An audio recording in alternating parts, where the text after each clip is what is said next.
தமிழ்நாட்டில் இன்றைய நிலையில் அன்றாடம் பல வகையான போராட்டங்கள் நடைபெற்று வருகின்றன. திமுக அரசை எதிர்த்து குறிப்பாக ஒரு பக்கம் ஆசிரியர்கள் போராடி வருகிறார்கள்.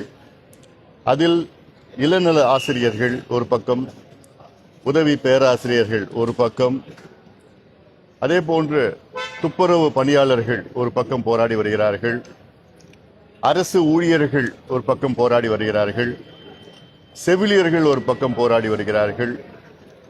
மருத்துவர்கள் ஒரு பக்கம் போராடி வருகிறார்கள். பெற்றோர்கள் ஒரு பக்கம் போராடி வருகிறார்கள். மாணவர்கள் போராடி கொண்டிருக்கின்றார்கள். பெண்கள் மதுக்கடைக்கு எதிராக போராடி கொண்டிருக்கின்றார்கள்.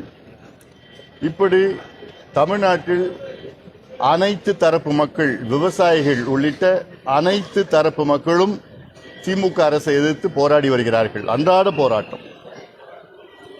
திமுக மீது மிகுந்த கோபத்தில் இருக்கின்றார்கள். இவர்கள் கொடுத்த வாக்குறுதிகள் வெறும் 13 விழுக்காடு தான் நிறைவேற்றியிருக்கின்றார்கள்.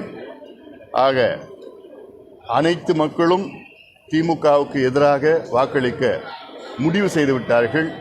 வருகின்ற சட்டமன்ற தேர்தலில் திமுக படுதோல்வி அடையும், மாற்று கருத்து கிடையாது.